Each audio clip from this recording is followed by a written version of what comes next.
Hi, it's Kevin May, the Editor-in-Chief of FocusWire, one of our partner interviews. So, Mike Primo, you're the CEO of ARC, so welcome. Thanks for joining us here in the FocusWire studio. So, essentially, well, we've been writing about air travel distribution, and some would say it's been transforming forever.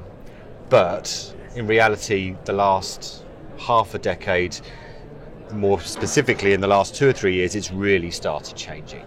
I think that's right. Yeah. Absolutely. Give us your analysis of where things are now and where it's the kind of what's led you to this bit and your role in that. Sure. First of all, the landscape certainly here in the U.S. has been driven by, I think, one of the most important changes, which is the airline industry is actually making money.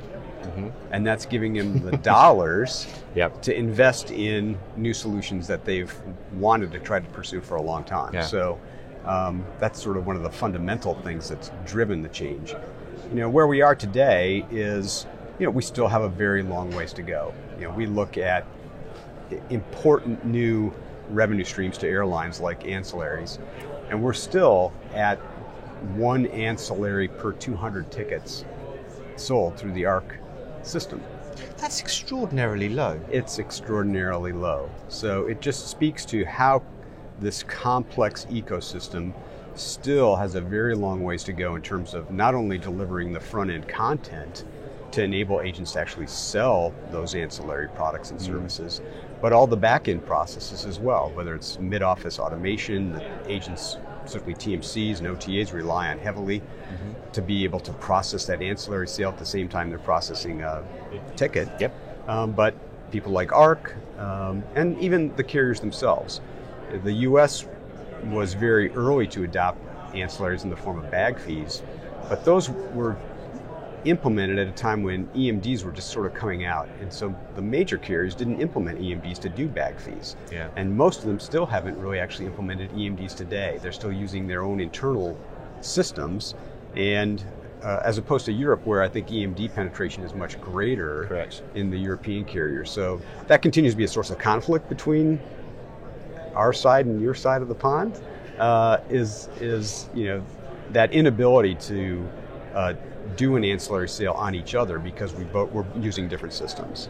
So so much of this industry still has yet to rationalize from the financial challenges of years past. Do you think going back to the 1% figure, is that so low also because it's a technical challenge that airlines and intermediaries and others have been trying to overcome?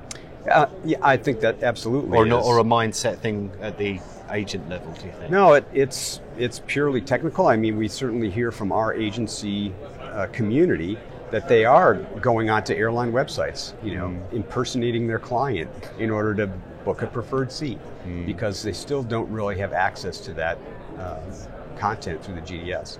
And more complex things, priority boarding, other things they're just not very accessible, very easy to do, or can't be done yet today. Yeah.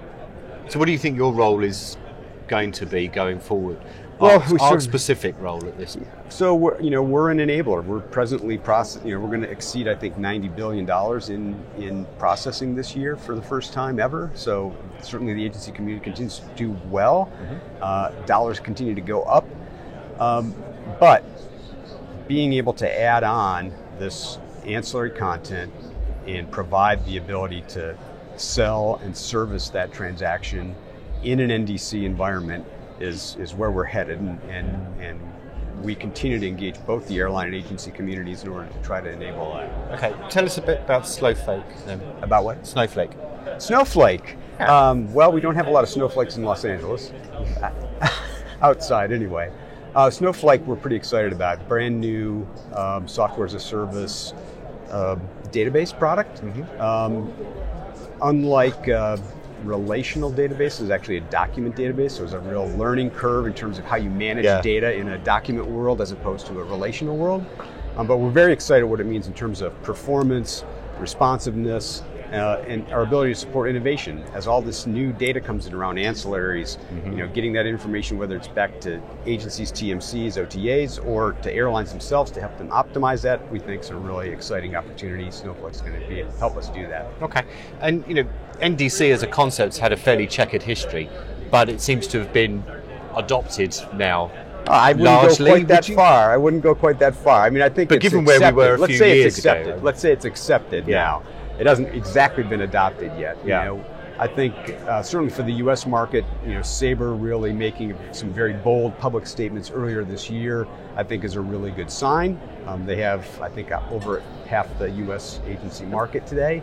So that's been that was an important step. But now we're into now that they're on board, the whole development cycle to actually implement those things is really only getting underway. So I think 2019 will be a transitional year. 2020 we'll start to actually see more traction and actual implementations of NDC solutions here in the States. And another announcement you made recently was the collaboration with AWS, Amazon Web Services. Yes. So that's a fairly big. That's a big statement. It's a big lift for us. We're really excited. We're going to have our first product on our new technology stack, of which AWS is a key component, in December. But we've still got probably a few years of work ahead of us migrating the whole ARC settlement and data services into that environment. But the journey never ends as you don't start. No, quite indeed. So Mike Premo from ARC, thank you very much. Thank you. Delighted.